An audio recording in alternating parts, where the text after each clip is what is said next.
A critical and often overlooked component of every building is ventilation. Many roofing professionals estimate that 90% of the homes in North America are improperly ventilated. This is one problem area that can be corrected when a new roof is installed.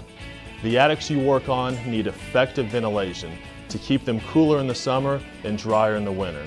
For your attic ventilation to be effective in combating heat buildup and moisture condensation, the entire underside of the roof sheathing should be ventilated continuously and uniformly.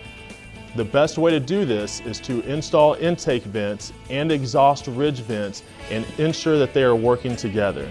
Now, let's take a look to see how this is done. It is important to understand that a properly ventilated roof relies on a system of products such as Cobra ridge exhaust vents that work in conjunction with soffit vents or fascia vents. To meet the minimum government ventilation standards, follow the 1 in 300 rule.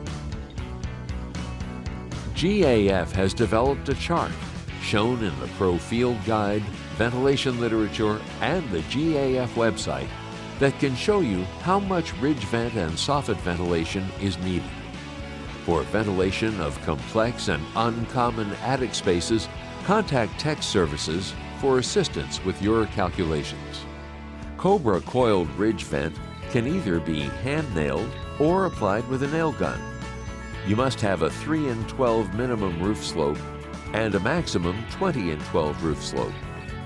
On structures without ridge boards, make a 1-inch cut along both sides of the ridge.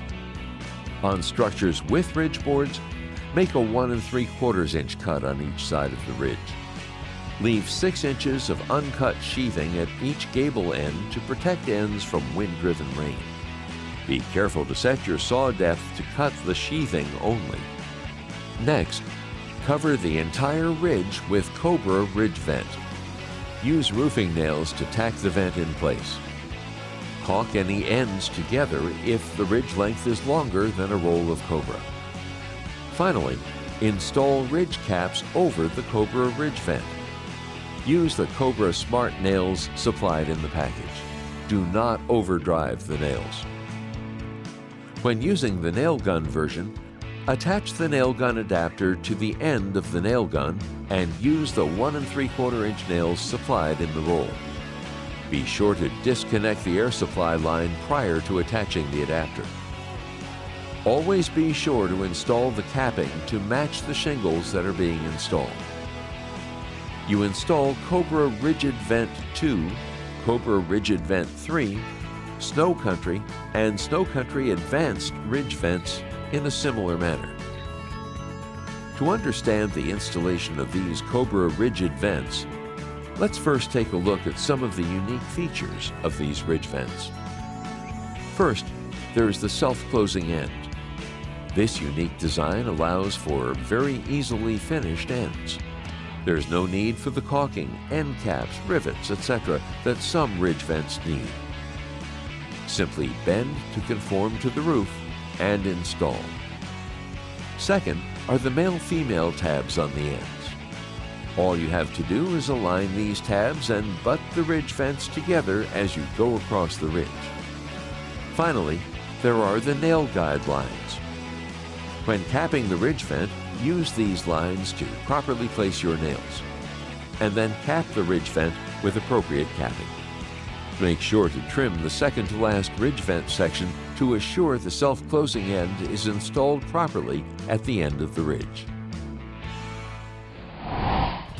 While we are on the topic of ridge vents, let's take a moment to discuss ridge caps. Nothing dresses up a roofing job more than a neat hip and ridge installation. It is the crowning touch of the roofing job. For the best protection, GAF offers TimberTex and Ridge Glass products that qualify for a lifetime limited warranty when installed with a lifetime warranted shingle like Timberline. It's the right choice for the customer, not only because of the warranty, but because they're designed to complement the color of GAF shingles. For more information on ridge cap and ridge vent products, visit gaf.com.